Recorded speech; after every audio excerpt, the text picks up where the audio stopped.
নমস্কার সকলকে, শিক্ষাবিদ চ্যানেলে সকলকে স্বাগত। আমরা ডব্লিউবি এসএলএসটির আমরা যে প্রিপারেশন নিচ্ছি সেটার আজকে ফিফথ ইউনিটের মডার্ন ডেভেলপমেন্ট ইন ইন্ডিয়ান এডুকেশনের মধ্যে ক্লাস নাম্বার 3, যেখানে Indian education commission Kothari commission বা কোঠারি কমিশন 1964 টু 1966, তো এইটা নিয়ে আজকে আলোচনা করব। তো যারা আমি বলবো যে এখনো পর্যন্ত আগের ভিডিওগুলো দেখেননি, অবশ্যই গিয়ে এই ভিডিওগুলো দেখুন। খুব ভালো লাগবে, কারণ খুবই স্পেসিফিকভাবে বানানো আছে। তো দুদিন মাঝখানে গ্যাপ হয়ে গেছিলো, কারণ হচ্ছে আমি একটু আমি নিজেই হচ্ছে একটু ভালো ছিলাম না, আমার শরীর ভালো ছিল না। তার জন্য হচ্ছে আমি বলছি যে বাকি যেগুলো আছে খুব তাড়াতাড়ি কমপ্লিট করব। কনসেপ্ট কমপ্লিট করার পর হচ্ছে এই মাসে কনসেপ্ট কমপ্লিট করার পর এমসিকিউ শুধু দিতে থাকবো এরপর, ঠিক আছে? তো খুব তাড়াতাড়ি আমি কনসেপ্টগুলোকে কমপ্লিট করার চেষ্টা করছি। আশা করি এই মাসের মধ্যেই কমপ্লিট হয়ে যাবে। তো যারা দেখছেন যে ভিডিওগুলো আগে আপনারা দেখেননি, যদি না দেখে থাকেন, যারা কন্টিনিউ দেখছেন তার তো খুব ভালো লাগছে আমাকে যে অনেকে কন্টিনিউ দেখছেন। তো আপনাদেরকে বলবো অবশ্যই গিয়ে আগের ভিডিওগুলো দেখুন। যাই হোক, তো আমরা চলে যাই যে তাহলে ভারতীয় শিক্ষা কমিশন বা হচ্ছে কোঠারি কমিশন, যেটা 1964-এ এলো বা 1966-এ এলো। কিন্তু কথাটা হচ্ছে যে ভারত তো স্বাধীন হলো, স্বাধীন হওয়ার পর আমরা শিক্ষা ব্যবস্থার মান উন্নয়নের জন্য, শিক্ষার উন্নতির জন্য, জাতীয় স্তরে গড়ে তোলার জন্য শিক্ষাকে আমরা মানে তার কিন্তু প্রয়োজনটা অনুভূত হয়েছিল। তার জন্য বিভিন্ন কমিশন দেখতে পাই, যেমন আমরা জানি রাধাকৃষ্ণন কমিশন এই নিয়ে কথা বলেছে, তারপরে মুদালের কমিশন কথা বলেছে, তারপর নারী শিক্ষা কমিটি থেকে শুরু করে নারী শিক্ষার অগ্রগতির জন্য কথা বলেছে। কিন্তু এই সমস্ত কমিশন বা কমিটির রিপোর্ট কিন্তু পুরোপুরি না হলেও অধিকাংশ সুপারিশ কিন্তু সরকার গ্রহণ করেছিল, প্রায় পুরোপুরি হয়তো গ্রহণ করেনি, কারণ একটা জিনিস যখন তৈরি হয় তখন পুরোপুরি কেউ গ্রহণ করতে পারে না বা সেই পুরোপুরি সফল হতে পারে না। তো তাই কিছুটা হলেও মানে সেটা গ্রহণ হয়েছিল, সেই সুপারিশগুলো শিক্ষাক্ষেত্রে কিছুটা হলেও পরিবর্তন নিয়ে এসেছিল। মাধ্যমিক, উচ্চ হায়ার এডুকেশন এই সমস্ত ক্ষেত্রে কিন্তু একটা পরিবর্তন নিয়ে এসেছিল। কিন্তু শিক্ষার সমগ্র ক্ষেত্রের দিক নিয়ে কখনো ভাবা হয়নি। শিক্ষার যে সামগ্রিক দিক নিয়ে কখনো ভাবা হয়নি, সামগ্রিক দিক নিয়ে কখনো পর্যালোচনা করা হয়নি। তাই একটা সংহতিপূর্ণ ও তার প্রয়োজন মেটাবার জন্য একটা যে সংহতিপূর্ণ শিক্ষা বা তার প্রয়োজন মেটাবার জন্য সবার উপযোগী করে গড়ে তোলার জন্য জাতীয় শিক্ষা ব্যবস্থা কিন্তু একটা গড়ে তোলার প্রয়োজন অনুভূত হয়। তার জন্য 1964 খ্রিস্টাব্দে দেখা গেল যে 1964 খ্রিস্টাব্দে দেখা গেল 14 জুলাই কমিশন অ্যাপয়েন্ট করলেন তৎকালীন হচ্ছে সরকার, শিক্ষা কমিশন একটা নিয়োগ করা হলো। সেই 1964 খ্রিস্টাব্দে 14 জুলাই কিন্তু অ্যাপয়েন্ট হলো সে শিক্ষা কমিশন। তো সেই শিক্ষা কমিশন কাজ শুরু করলো কবে তাহলে? সেই শিক্ষা কমিশনের কাজ শুরু হলো 1964 সালের 2রা অক্টোবর কিন্তু তার কাজ শুরু হলো। রিপোর্টটি যখন হচ্ছে 1966 সালের 31শে মার্চ জমা দিতে বলা, তার মধ্যে জমা দিতে বলা হলো 1966 সালের 31শে মার্চ এর মধ্যে জমা দিতে বলা হলো। তাকে চেয়ারম্যান, সেখানে চেয়ারম্যান রাখা হলো কাকে? ডক্টর ডিএস কোঠারিকে চেয়ারম্যান রাখা হলো। এবং ভারতে এটা third commission in India post independent India, এটা মনে রাখবেন। তো এই যে তৃতীয় শিক্ষা কমিশন, যেখানে কি রিপোর্ট ছিল? 692 পৃষ্ঠার একটা মূল রিপোর্ট ছিল। এবং মনে রাখবেন কত পৃষ্ঠার, অনেক সময় পরীক্ষা আসে, 692 692 পেজের একটা রিপোর্ট ছিল। এবং যেটার মধ্যে মূল বিষয় ছিল 489 মানে 489 পৃষ্ঠার মূল রিপোর্ট ছিল। তো সেখানে অনেকে সদস্য ছিলেন, যেমন JP Nayak, doctor KG. Saiyidain, doctor T Sen, তারপরে হচ্ছে এছাড়াও অন্যান্য হচ্ছে সদস্য ছিলেন, যেরকম 17 জন মেম্বার্সের মধ্যে 5 জন ছিল ফরেন এক্সপার্ট, যেমন ইউএসএ, ইউএসএসআর, ইউকে থেকে হচ্ছে এলভিন, এরকম বিভিন্ন ধরনের 5জন সদস্য ছিল, মানে ফরেন এক্সপার্ট। তো তারপর এই রিপোর্ট বিশেষ করে হচ্ছে প্রাক প্রাথমিক শিক্ষা থেকে শুরু করে একদম সর্বোচ্চ স্তর পর্যন্ত শিক্ষার নানান দিক পর্যালোচনা করার কথা বলা হলো। শিক্ষার নানান দিক আলোচনা, পূর্ণাঙ্গ আলোচনা করার কথা বলা হয়েছে। আইন, চিকিৎসা বিদ্যা নিয়ে এই কমিশনে কিন্তু সুপারিশ কিন্তু আয়ত্তায় ছিল না, তবে সুপারিশে এগুলির সমস্যাগুলির দিক নিয়েও আলোচনা করা হয়েছিল। তাহলে অনেক সময় পরীক্ষা দিতে বলে যে আইন, চিকিৎসা বিজ্ঞানে কিন্তু এই কমিশনের সুপারিশের আয়ত্তায় ছিল না, কিন্তু তার সমস্যা নিয়ে আলোচনা করা হয়েছিল। এই সুপারিশের মধ্যে ছিল না তাহলে আইন, ল এবং যে মেডিকেল যে ব্যাপারটা, এগুলো কিন্তু ছিল না, সমস্যা নিয়ে আলোচনা করা হয়েছিল। তাহলে বোঝা গেল। তাহলে ওপেনিং যে কথাটা বলা হয়, যখন এটাকে ওপেনিং সেন্টেন্সে যখন দেখবেন, the destiny of India, the destiny of India is being saved in her classroom, কোন কমিশনে বলা হয়েছিল? 1964 সালের ভারতীয় শিক্ষা কমিশন বা কোঠারি কমিশন, সেখানে বলা হয়েছিল। তাহলে এই যে কোডটা, এই লাইনটা দিয়ে দিয়ে জিজ্ঞেস করতে পারে যে হচ্ছে কোন কমিশনে বলা হয়েছিল। তাহলে এই তার সঙ্গে টাইটেল কি ছিল? তাই টাইটেল ছিল এডুকেশন অ্যান্ড ন্যাশনাল ডেভেলপমেন্ট, তার টাইটেল ছিল। যেখানে আমরা জানি, যেখানে টোটাল হচ্ছে এই রিপোর্ট প্রি প্রাইমারি থেকে এবং হায়ার স্টাডিজ পর্যন্ত ছিল। 12টা টাস্ক ফোর্স ছিল। সেই টাস্ক ফোর্সগুলো বিভিন্ন ধরনের school education, technical education, agriculture, student welfare, এইগুলো উপর ভিত্তি করেছিল। শিক্ষার প্রশাসন নিয়ে, জনশক্তি নিয়ে, এবং নতুন যে টিচিং কেমন হবে, শিক্ষণ পদ্ধতি নিয়ে, এইগুলো নিয়ে ছিল। তারপরে 7টা ওয়ার্কিং গ্রুপ ছিল। স্কুল বিল্ডিং, স্কুল কারিকুলাম, এগুলো ছিল। যেখানে 7টা যে ওয়ার্কিং গ্রুপ ছিল, বিভিন্ন ধরনের শিক্ষকের স্ট্যাটাস কী হবে, বিভিন্ন ধরনের শিক্ষায় সমসুযোগ নিয়ে কী বলা হবে, বিভিন্ন ধরনের কৃষি ও শিল্পের জন্য শিক্ষা কী হবে, এগুলো নিয়ে 7 টাস্ক ফোর্স কিন্তু নিয়ে কথা বলা হয়েছিল।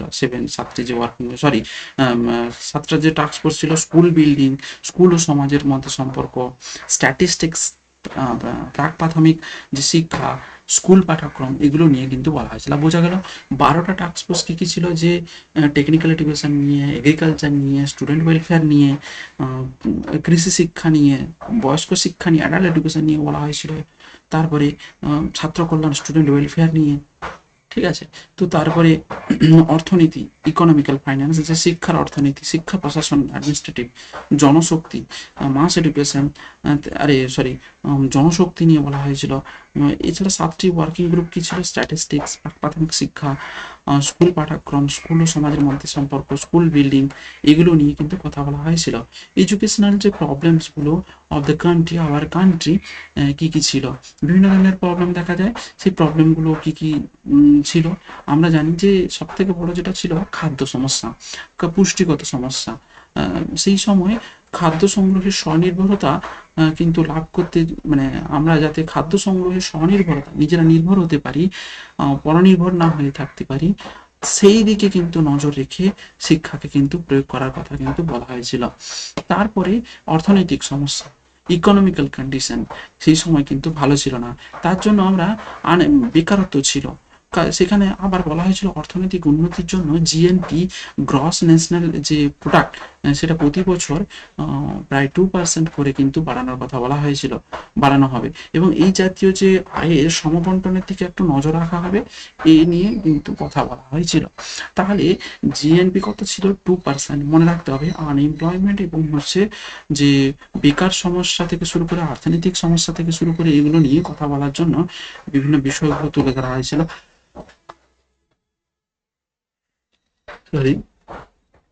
তারপরে সামাজিক বা জাতীয় সংহতি, মানে আঞ্চলিকতা বোধ এবং বর্ণ বৈষম্য, বর্ণ বৈষম্য থেকে শুরু করে হচ্ছে শ্রেণীভেদ, ভাষাভেদ প্রভৃতির ফলে কিন্তু ভারতে জাতীয় সংহতি বিপন্ন হচ্ছে। তাই জাতীয় ও সামাজিক দিক দিয়ে সংহতি নিয়ে আসার জন্য কিন্তু সামাজিক এবং জাতীয় সংহতির কথা কিন্তু বলা হয়েছিল, এবং তার সাথে সাথে বিজ্ঞান ও কারিগরি শিক্ষার কথা বলা হয়েছিল। আধুনিকরণের বিভিন্ন সমস্যা দেখা যাচ্ছে, বিজ্ঞানে বিপ্লব নিয়ে আসতে, বিভিন্ন যন্ত্রাংশের মধ্যে বিপ্লব নিয়ে আসতে, প্রযুক্তির উন্নতি ঘটাতে, প্রযুক্তির উন্নতি ঘটালে কারিগরি শিক্ষা এবং বিজ্ঞান শিক্ষার উন্নতি ঘটবে, তার জন্য এর কথাও বলা হয়েছিল। আধুনিক সমস্যা কি কি ছিল, যেমন সমাজ জীবনে মূল্যবোধ সৃষ্টি করা এবং মূল্যবোধকে যথাযথ গুরুত্ব দিয়ে শিক্ষা স্তরে আধুনিক যে শিক্ষার প্রতি একটা যত্নবান হওয়া, আধুনিক শিক্ষার শিক্ষিত করা, এবং দেশের যে শিক্ষা ব্যবস্থা এমনভাবে গড়ে তুলতে হবে যে আধুনিকভাবে যাতে গড়ে তোলা যায় বা আধুনিকভাবে যাতে সেখানে করা যায়, তাহার দিকে কিন্তু গুরুত্ব দেওয়ার কথা বলা হয়েছিল।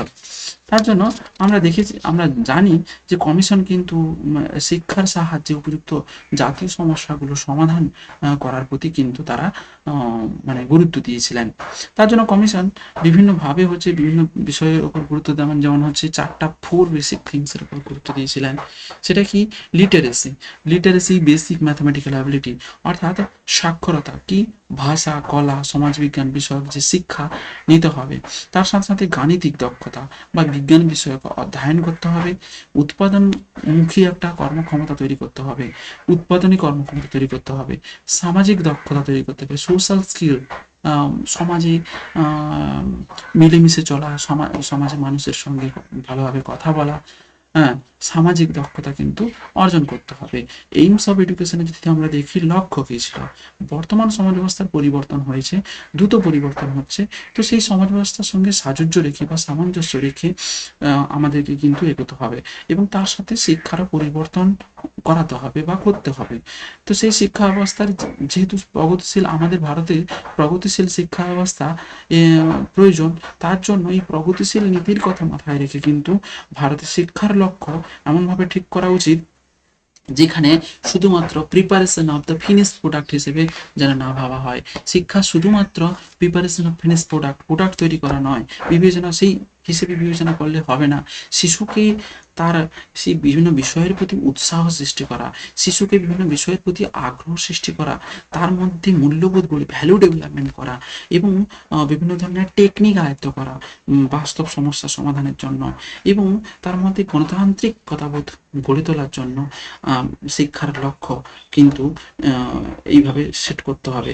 এবং আমাদের যদি আমি বলি যে সেখানে কি থাকবে, education can develop the interest, value and skill. Education focused on the value development of the morality, spirituality, আধ্যাত্মিকতাবোধ, নৈতিকতাবোধ গড়ে উঠবে। University departments and comparative religion, তো ইউনিভার্সিটিতে কম্পারেটিভ রিলিজিয়ান গড়ে তোলা কথাও বলা হয়েছিল। তো সেখানে ডিপার্টমেন্টগুলো বিভিন্ন মূল্যবোধ বিষয়ে শিক্ষার্থীর মধ্যে কিন্তু শিক্ষা দেবেন। এবং ইউনিভার্সিটি ইউনিটি ইন ডাইভার্সিটি, বৈচিত্র্যের মধ্যে ঐক্য, প্রত্যেক বিদ্যালয়ে বৈচিত্র্যের মধ্যে ঐক্যটাকে গুরুত্ব দিতে হবে। কারণ ভারত হচ্ছে কি একটা ডাইভার্স কান্ট্রি, যেখানে বিভিন্ন বিষয় আমরা দেখতে পাই, বিভিন্ন বৈচিত্র্যতা দেখতে পাই। তাই সেই বৈচিত্র্যতাকে নিয়ে আমাদের এগোতে হবে, বৈচিত্র্যতাকে নিয়েই আমাদের পরিবর্তন করতে হবে। তো for nation two aspect focused basically the cultural and future perspective. তো কালচারাল যেখানে কথাটা বলা হচ্ছে যে আমাদের সাংস্কৃতিক যে গুণাবলী, আমাদের যে বিভিন্ন গুণ সম্পর্কে জানা, বিভিন্ন সেটাকে পুনর্মূল্যায়ন করা, তো সেগুলো সম্পর্কে কথা বলা হয়। এবং তার সাথে সাথে যে আমাদের ভবিষ্যৎ কি হবে, ফিউচার ওরিয়েন্টেড প্রসপেক্ট বা ফিউচার প্রসপেক্ট কি হবে, ভবিষ্যতের কর্মপন্থার যে প্রোগ্রামগুলো সেগুলো কেমন হবে, এবং তার সাথে সাথে যে সাংস্কৃতিক গুণাবলী তো থাকবে, ভবিষ্যৎ কি হবে এবং কিভাবে শিক্ষার্থীদের শেখানো হবে যা দেশের এবং দশের কাজে লাগতে পারবে, তো সেই নিয়ে কিন্তু কথা বলা হয়েছিল। তার সাথে সাথে ইন্টারন্যাশনালিজম, অর্থাৎ একটা আন্তর্জাতিক মনোভাব গড়ে তোলা, যে শুধুমাত্র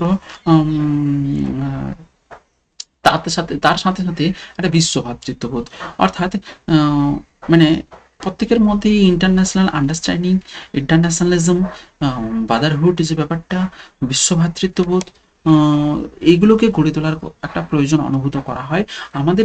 যেহেতু আমাদের শিক্ষা ব্যবস্থা কলা ও সমাজবিজ্ঞান প্রভৃতি সমানভাবে বিন্যস্ত করলে দেশের প্রতিটি শিশু উন্নত নাগরিক হিসেবে গড়ে উঠতে পারবে, তার দিকে গুরুত্ব রেখে কিন্তু কথা বলা হয়। তার জন্য মোর focused on the modernisation and technology. তো আধুনিকরণ এবং প্রযুক্তির দিকে গুরুত্ব দেওয়ার কথা বলা হয়েছে, অর্থাৎ প্রযুক্তির বিভিন্ন দিকের কথা তুলে ধরা হয়েছে।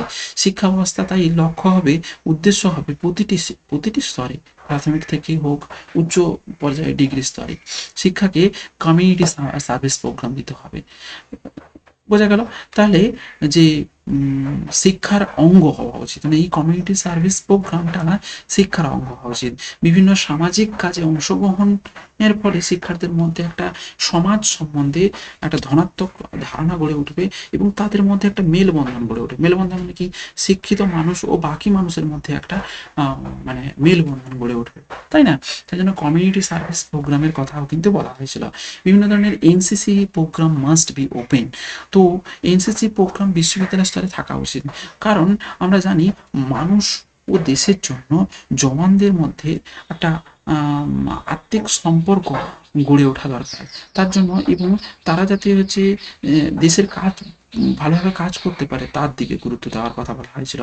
তার সাথে সাথে হচ্ছে education should be like a life and productivity. একটা জীবন তৈরি করতে পারবে, শিক্ষা একটা জীবন তৈরি করবে এবং তার সাথে সাথে হচ্ছে কি একটা প্রোডাক্ট বানাবে, যেটা বিভিন্ন সমস্যা বিভিন্ন পরিস্থিতি কাজে সেই মানুষ আসতে পারে। এবং এর জন্য কিন্তু এছাড়াও নারী শিক্ষা নিয়ে কথা বলা হয়েছিল, নারী শিক্ষা নিয়ে ও লক্ষ্য স্থির করা হয়েছিল যে ওমেন এডুকেশনের জন্য national committee on women education 1958 to 1959 এই নিয়ে কথা বলা হয়েছে। যে সমস্ত সুপারিশগুলো কিন্তু কোঠারি কমিশন কিন্তু বলা হয়েছে। তো এছাড়াও শিক্ষা ব্যবস্থায় যে মানে যে সংখ্যালঘু ব্যাপারটা, জাতি উপজাতি মানে বিভিন্ন জাতি উপজাতি সংখ্যালঘুর ব্যাপার নিয়েও বলা হয়, সেগুলোকে অবহেলিত করা ছিল, সেগুলোকে নিয়েও কথা বলা হয়। মানে কোনো কমিশনের মধ্যে তফসিলি জাতি থেকে শুরু করে উপজাতি, নিচু, যাযাবর, অর্ধযাযাবর, গোষ্ঠীবদ্ধ যে মানুষ, পশ্চাৎপদ শ্রেণীর হয়েছে শিশুদের শিক্ষার জন্য কিন্তু একটা গুরুত্ব দেওয়ার কথা বলা হয়েছিল। তারপরে সোশ্যাল এবং ন্যাশনাল ইন্টিগ্রেশন নিয়ে আসা, সামাজিক সংহতি নিয়ে আসার কথা বলা হয়। ডেমোক্রেসি অর্থাৎ গণতান্ত্রিকতাবোধ বা হচ্ছে গণতান্ত্রিক চিন্তাভাবনা সৃষ্টি করার কথা বলা হয়।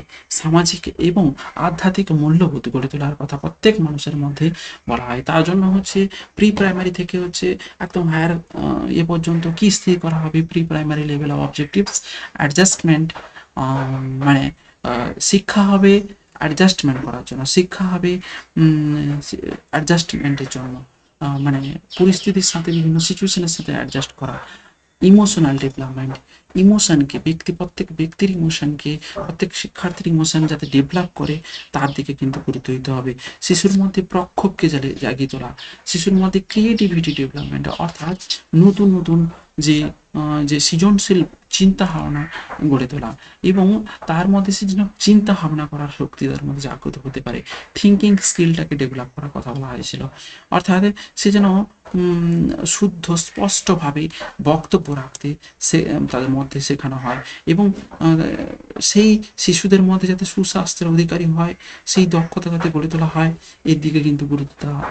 প্রাইমারি লেভেল অবজেক্টিভসের মধ্যে যদি আমরা দেখি তাহলে দেখবো ডেভেলপ অ্যান্ড গুড সিটিজেন, একটা ভালো নাগরিক গড়ে তোলা প্রাইমারি স্টেজে। এবং এছাড়াও বলা হয়েছিল ফ্রি অ্যান্ড কম্পালসারি এডুকেশন প্রোভাইডের কথা আপ টু 14 years পর্যন্ত এবং provide the life centre education, অর্থাৎ শিক্ষা হবে জীবনমুখী শিক্ষা, যে শিক্ষা ব্যক্তিকে মানে উন্নত পর্যায়ে নিয়ে যাবে, যে শিক্ষা ব্যক্তিকে সমস্ত ধরনের বাস্তব জীবনে সহায়ক করে গড়ে তুলতে পারবে, বাস্তব জীবনের বিভিন্ন সমস্যার সমাধান করে গড়ে তুলতে পারবে। এবং তার সাথে সাথে হচ্ছে কি should be provide the vocational education, অর্থাৎ যে ভোকেশনাল যে এডুকেশনটাও যেন হচ্ছে প্রোভাইড করার কথা বলা হয়। বৃত্তিমুখী শিক্ষার কথা বলা হয়, অর্থাৎ কোয়ালিটি ইমপ্রুভমেন্ট, মানে যে শিক্ষার কথা আমরা বলছি কোয়ালিটি নিয়ে কিন্তু এনইপিও বলেছে। তো এনইপি মতো সেই সময় 1964 খ্রিস্টাব্দে কিন্তু কোয়ালিটি এডুকেশন কিন্তু দেওয়ার কথা কিন্তু বলা হয়েছিল। তারপরে লোয়ার হচ্ছে secondary stage, establishing social life and develop the democratic thinking অর্থাৎ গণতান্ত্রিক চিন্তাবোধ, ভোলাটাইজেশন, যে ভোকেশনালাইজেশন এর কথা বলা হয়, এটা ভোলাটাইজেশন হবে না, ভোকেশনালাইজেশন। তো তারপরে মোর ফোকাস অন দ্য ওমেন এডুকেশনের কথা বলা হয়।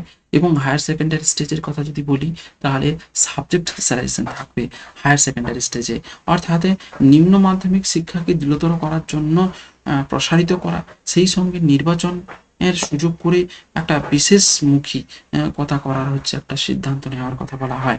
50% শিক্ষার্থীকে পুরো বা আংশিক সময়ের জন্য বৃত্তি শিক্ষার ব্যবস্থার কথা বলা হয়। 50% ভোকেশনাল এডুকেশন থাকবে, 50% general education must be provide. তো এগুলো কিন্তু থাকবে।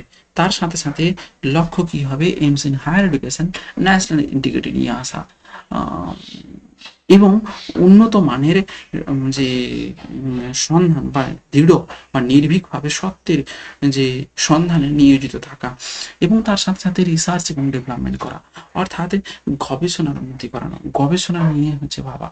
স্ট্রাকচার অফ এডুকেশন, যেখানে হচ্ছে নার্সারির কথা বলা হয়, নার্সারি 3 থেকে 5 বছর, প্রি প্রাইমারি যদি বলা হয় তাহলে সেখানে হচ্ছে 5 থেকে 6 বছর প্রাইমারি স্টেজ, 6 থেকে 14, যেখানে 6 থেকে 11 থাকবে লোয়ার প্রাইমারি, 11 থেকে 14 থাকবে হায়ার প্রাইমারি। এবং সেকেন্ডারি স্টেজে বলা হয় 14 থেকে 18 বছর বয়সে সেকেন্ডারি স্টেজ, 14 থেকে 16 বছর বয়সে লোয়ার সেকেন্ডারি। হায়ার সেকেন্ডারি হবে কি 16 থেকে 18 বছর বয়সে কো এডুকেশন স্কুল থাকবে, অর্থাৎ সহশিক্ষামূলক, যেখানে যেখানে একে অপরের সাথে হচ্ছে তারা তাদের সম্পর্কের তাদের চিন্তা ভাবনার আদান প্রদান হয়ে থাকবে। তার জন্য বিদ্যালয় বা সহশিক্ষার কথা কিন্তু সেখানে বলা হয়। 1 বছরে 1 year literacy class for the 11 and 14 year children, literacy class থাকবে। এবং হায়ার এডুকেশনের ক্ষেত্রে যদি দেখি আমরা UG 2 years, PG 2 years, research সেটা কিন্তু পরে কি 3 ইয়ার্সের কথা বলা হচ্ছে। মেজর্স ইউনিভার্সিটিস থাকবে research major university, research focus on the interdisciplinary subject নিয়ে হচ্ছে কথা বলা হবে। অ্যাডভান্স স্টাডি সেন্টার থাকবে সায়েন্স অ্যান্ড ম্যাথমেটিক্সের উপর। Agriculture and engineering course should be the 4 and 5 year 5 years এর জন্য থাকবে। কারিকুলাম কেমন হবে, প্রি প্রাইমারি স্টেজে কারিকুলাম হবে focused on the committee on the child care, যে কথা বলা হয় 1961 থেকে 1962। এবং প্লে অ্যাক্টিভিটিস, বিভিন্ন ধরনের খেলার মাধ্যমে শিক্ষা দেওয়ার কথা বলা হয়। মিড ডে মিল যে স্কিম সেটা যেন থাকে, মিড ডে মিল স্কিমটা যেন সঠিকভাবে চলতে থাকে। তার সাথে সাথে লোয়ার প্রাইমারি স্টেজের কথা যদি বলি, আমরা বলা যাবে যে focused on the mother tongue, মানে এই স্তরে মাতৃভাষা শিক্ষার কথা বলা হয়। এবং তার সাথে সাথে math, environment, creative work, work education, health education কথা বলা হয়। আপার প্রাইমারি স্টেজে যদি দেখা যায় 2 ল্যাঙ্গুয়েজের কথা বলা হয়, মাদার টাং থাকবে, তার সাথে হিন্দি বা ল্যাঙ্গুয়েজ যে কোনো একটা থাকবে। তার সাথে সাথে math, work education, physical education, moral education, spiritual education. Lower secondary স্টেজের দিকে দেখা যাবে যে 3 ল্যাঙ্গুয়েজ ফর্মুলা, অর্থাৎ mother tongue, Hindi, English, math, work education, physical education, এগুলো কিন্তু থাকবে। তারপরে হায়ার সেকেন্ডারি স্টেজে অ্যানি 2 ল্যাঙ্গুয়েজ, যেমন থাকতে পারে ইংলিশ বা হচ্ছে মাদার টাং আর হিন্দি, এরকম থাকতে পারে। ইলেকটিভ সাবজেক্টে অ্যানি 3 অ্যাডভান্স কোর্স থাকবে। School assembly for the character development. Higher এডুকেশনের জন্য 3 ইয়ার ডিগ্রি প্রোগ্রাম থাকবে। পিএইচডি হচ্ছে আগে course. First year must participate lecture, advance and nature and tutorial. Training must be included in the research work. Reforms নিয়ে বলা হয়েছে, exemption reforms নিয়ে based on the slow runner এবং fast রানারের উপর ভিত্তি করে এক্সামশন নিতে হবে। সার্টিফিকেট হবে কি মেরিট বেসডের উপর সার্টিফিকেট হবে। Certificate should be provide the state board এবং স্কুল এডুকেশনের উপর ভিত্তি করে হবে। Central examination reforms unit for university by the UGC থাকবে, রিফর্মস ইউনিট থাকবে। স্কুল কমপ্লেক্স নিয়ে কিন্তু অনেক কথা বলা হয়, যেগুলো নিয়ে বা বিদ্যালয় গুচ্ছ নিয়ে বলা হয়েছে। 3 থেকে 4 হায়ার প্রাইমারি এবং প্রায় 20টি মতো হচ্ছে লোয়ার সেকেন্ডারি স্কুল নিয়ে কিন্তু এই স্কুল কমপ্লেক্স গঠিত হবে। তাহলে এই যে যে কমিশন বা ভারতীয় শিক্ষা কমিশন বিভিন্ন দিকে কিন্তু কথা বলেছে, প্রি প্রাইমারি থেকে একদম নার্সারি থেকে শুরু করে একদম হায়ার লেভেল পর্যন্ত সমস্ত দিকে কথা বলেছে, সমস্ত দিকে শিক্ষা ব্যবস্থার কথা বলেছে, যেখানে শুধুমাত্র শিক্ষাকে ইনভেস্ট নয়, শিক্ষাকে তার সাথে সাথে হচ্ছে বা শিক্ষাকে একটা শুধুমাত্র প্রোডাক্ট বানানো নয়, শিক্ষাকে শুধুমাত্র মানে সার্টিফিকেট করা নয়, শিক্ষাকে শিক্ষার মাধ্যমে যাতে প্রত্যেক শিক্ষার্থীর মধ্যে একটা গণতান্ত্রিক মনোভাব জাগ্রত হবে, শিক্ষার মাধ্যমে যাতে প্রত্যেক শিক্ষার্থী যাতে বাস্তব জীবনের সমস্যার সমাধান করতে পারবে, তার দিকে গুরুত্ব দেখে কিন্তু হচ্ছে এই শিক্ষা কমিশন অনেকটাই হচ্ছে ফলপ্রসূ হয়েছিল, এবং যার কিন্তু ফল আমরা এখনো পেয়ে থাকি। তো তাই এই শিক্ষা ব্যবস্থা অত্যন্ত গুরুত্বপূর্ণ, এই শিক্ষার কমিশন অত্যন্ত কিন্তু গুরুত্বপূর্ণ।